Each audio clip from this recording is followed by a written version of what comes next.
I wanted to touch upon the topic of where you can build your citadel. And in this case, I'm talking about an actual physical citadel, whether it's your home estate or a small community that you want to build or a whole town. Obviously, I think a whole town or city is something that's going to be a little far in the future, further in the future, not too far, hopefully. But you can already start working on something very personal, something for the people that you love and your friends. And I think it's very relevant right now because of what's going on in the world, especially with the so-called coronavirus pandemic and with the great reset plans of the parasites to essentially subjugate the whole population even further and track all the movement, all the actions, absolutely everything in your life, essentially micromanage your life and turn you into a source of profit and energy for them, I guess, at the price of your personal freedoms and liberties. So I think it's very important right now because a lot of people are thinking of leaving their places of domicile. Some people leave places where they were born and grew up, and this is uh, uh, this is quite heartbreaking for a lot of people because obviously they feel that they have their roots in those places, and it's very painful to leave your homeland. So I hear lots of different stories. Some people are not very attached to their places, so they are willing to travel. They're willing to become a digital nomad, for example, or just a nomad, and they want to try different places. And I agree that there's quite a few out there. Close to 200 countries out there, and a bunch of them are in quite good locations that seem like paradise, at least on the pictures. Caribbean islands and some other islands in the oceans of our planet look very, very attractive. But I would like to caution you that you have to really, really try to live there before making a final decision because I have made that mistake multiple times myself, and it's just it's just a waste of time and energy sometimes. So you would be wiser to um, make maybe a short list of countries and places that you like. So travel first, which may take you a year or two, and pick those places and try to live there without any attachment, just for a few months, so that you don't have the impression of that place as a tourist. So you don't have that tourist mindset, but rather you experience the daily life of that place because it helps you really, really feel how people live there.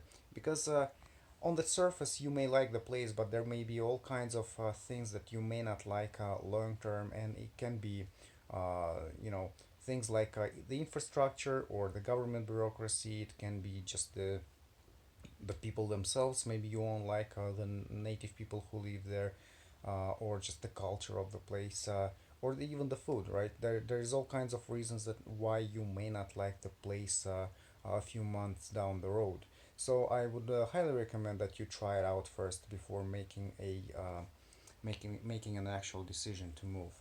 And secondly, I would also want to say this: we we want to or a lot of people want to escape this great reset thing, the build back better thing, by just going to another place that is going to be allegedly better or more lax in terms of these kind of regulations.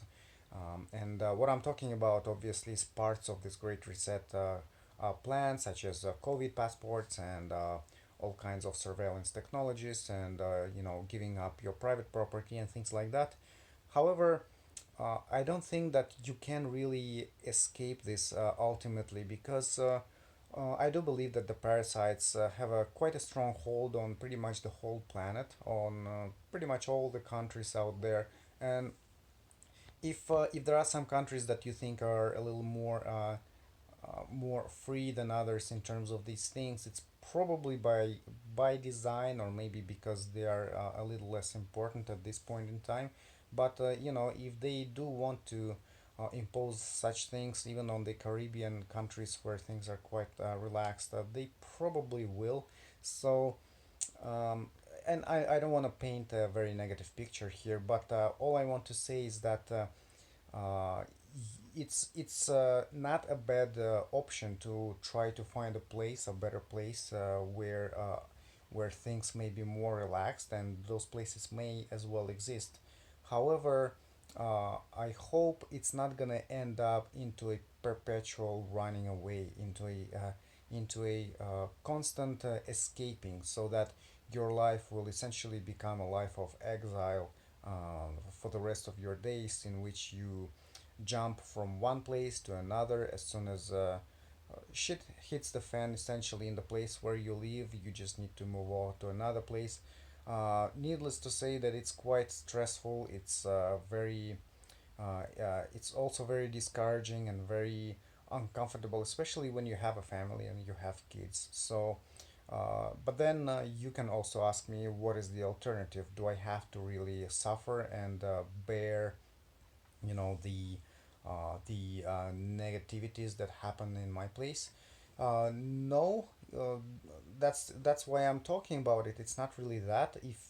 If you live in a place where things are so draconian, so unbearable, that unfortunately you just have to move, yes, by all means, go ahead and do it. But if your place maybe is because obviously it's a spectrum, right? Some places will be a lot worse, and other places will be a lot better. And by the way, the your countries belonging to the so-called first world or third world will not matter in this way. I actually think first world countries will be worse when it comes to this, because people are more complacent, rather than third world countries where people are not so dependent on the government, right? So they're a little more freedom minded, I guess. They can exist without the government help. So you kind of have to still make that decision, right, and move somewhere if you find yourself in a place that is going completely nuts with all these new regulations, and you just have to you have to you have to make a choice. And let me give you an example. If you have a choice to give up your children, or to because you don't want to, let's say, vaccinate them, or to move, obviously move. That's probably a no-brainer for any parent who cares about their children. But at the same time, I'm talking about the perpetual exile, in terms of okay, there's probably the majority of countries will probably have a similar uh, situation, a similar treatment of this new Great Reset plan, and they will be quite similar. So they will not be on the extreme of it. And in those countries, I think you can still um, stay, and you can build your citadel there.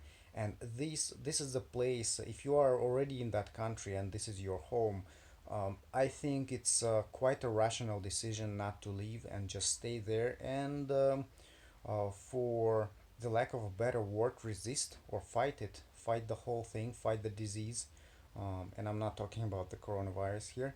uh, you have to basically build your little citadel, or multiple citadels. You have to build your communities. You have to build the parallel society that I talked about in one of the previous episodes. So you have to opt out of their system entirely, or at least partially in the beginning, and build your own way of living.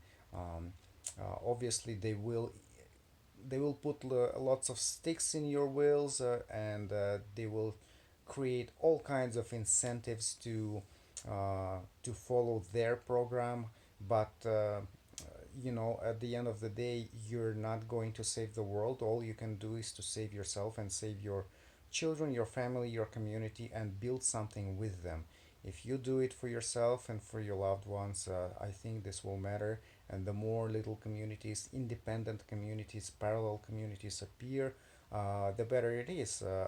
Because at the end of the day, I think the vast majority of people will have to follow through with the Great Reset plan because they are already quite complacent, they are already quite servile, and for them it's probably a natural progression from this point on.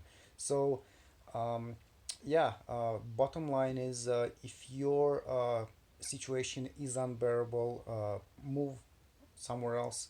But if you think you have the strength and the desire and the resolve uh, to fight it, to resist it somehow, it doesn't have to be with force. Of course, you can't go against the government army, but it can be in other ways, like economic ways.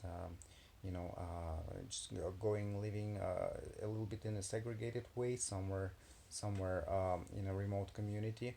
Then I would say it's a good option, and you should really consider it. With that said, thanks for joining in, and I'll see you next time.